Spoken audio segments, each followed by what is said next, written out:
Actions have consequences. Policies definitely have an impact on the lives of the people. Here was a video that made me extremely sad, and as I was watching this, I was like, wow, this is terrible. And this is what happens when we put foreigners, we put illegal migrants above the American people, and unfortunately they suffer great loss. And I think these politicians need to pay attention to what's going on here. Column. I'm from Ward 5. Whew. I'm here to speak on behalf of the poor, the elderly, who are struggling because of the issues that you deal with and how you deal with them. So we're talking about a thing that's going to navigate people. I took a look at some figures, and I figured some people here might ought to hear them. If we look at Denver with 40,000 immigrants, and we think that they cost $1,000 a month for housing, it's going to be $480 million for 1 year. That's just $1,000, and I don't think you can get housing for that. If you feed those people 40,000 at $200 a month per person, I don't think that's possible today. If any of you have gone to the grocery store, that's 96 million in a year. We are headed for a tsunami. I don't think you know what you're heading at. The total of that, $576 million. Your budget, if I am correct, and I Googled it, I might be wrong, is only 72 million. I ask you how you think you're going to afford it. Now, I'm not sure I'm correct on all those numbers, but they're pretty close. Now, personally, I live on a budget of $30,000. My husband was a school teacher, and I worked for Jefferson County, and I had a disability and we had to quit. We had our advisors and they assured us that we were going to have enough money to survive. Well, I'll tell you how I survive on $30,000. You have done such wonderful work with your housing that you have caused my taxes to go up to $4,000. Oops, I'm getting really close. $3,000 for insurance, $3,000 for my car, $10,000 extra. Take that out and I live on $20,000. Now, I have to go to get clothing from the Goodwill. Now I'm so poor I have to repair the clothing. I go to the food bank and I'll tell you what I see. I see immigrants coming in, jostling and pushing us out as they cut line, take more food than they're required to do, and our poor staff that deals with those things are out of their ever-loving mind trying to figure out how they're going to handle it.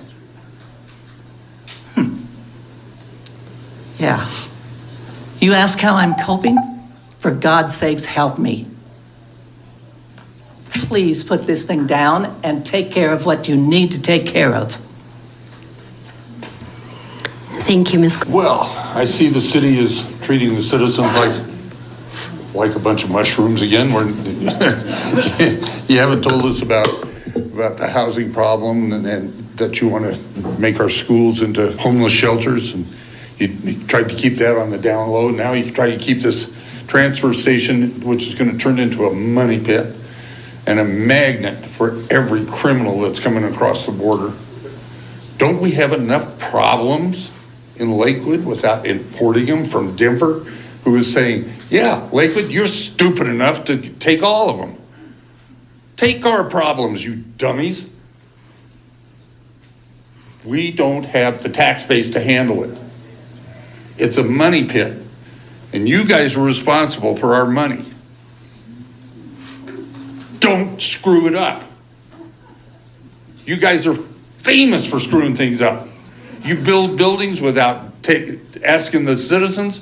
Now you want to build this thing. This thing is going to cost a lot of money to operate. And what if you get a bunch of kids? Then you're going to have to stick them in the schools. How is Jeffco going to pay for the kids in the schools? Who's going to buy the supplies to put them in the schools? This is going to be a money pit. Didn't you even think about this? Can't you guys think 5 minutes ahead? What in the world are you doing up there? Do us a big favor and just quit. Get your sorry butts up and leave. My name is Michelle Lazaro. I'm a member of Ward 5. I am a Lakewood native, as is my husband. I have raised my children here. I am a registered nurse in this community. I worked at St. Anthony Hospital for 15 years, both at the old facility and the new. I now am working in another area facility that's not far from here. And I am concerned not of, how do I phrase this? I am not anti-homeless. I am not anti-migrant. I am not any of that.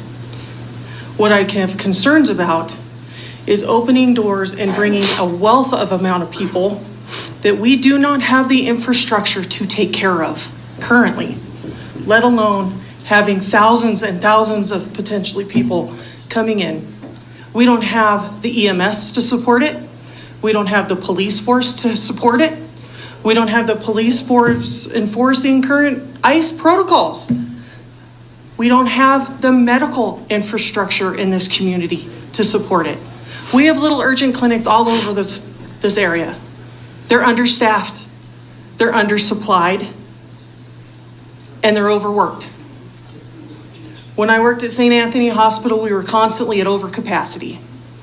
I took my mother-in-law there the week of New Year's. She was in complete respiratory distress and was sent home because she had home oxygen, because they had no room to put her in. Because I was a nurse and I could monitor her at home.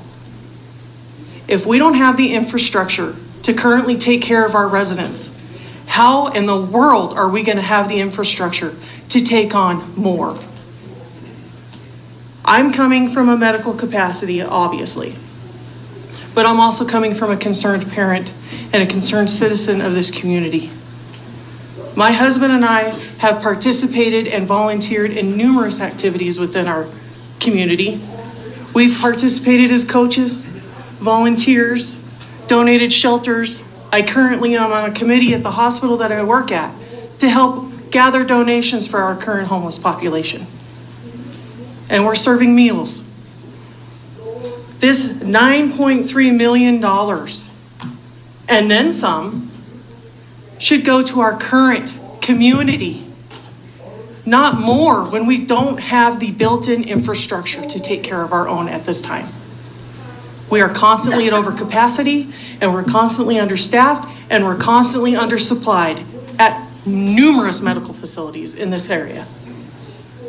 And if the health of our current community isn't at stake and isn't worth supporting and taking this money and putting it in our own community instead of opening other people to come into it, then I recommend that you strike it down, because we need to take care of our own people first.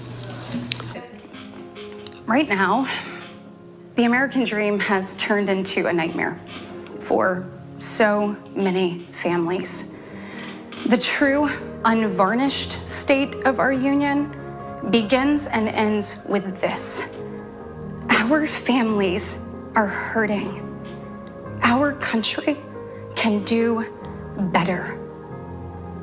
And you don't have to look any further than the crisis at our southern border to see it. President Biden inherited the most secure border of all time. But minutes after taking office, he suspended all deportations, he halted construction of the border wall, and he announced a plan to give amnesty to millions. We know that President Biden didn't just create this border crisis. He invited it with 94 executive actions in his first 100 days.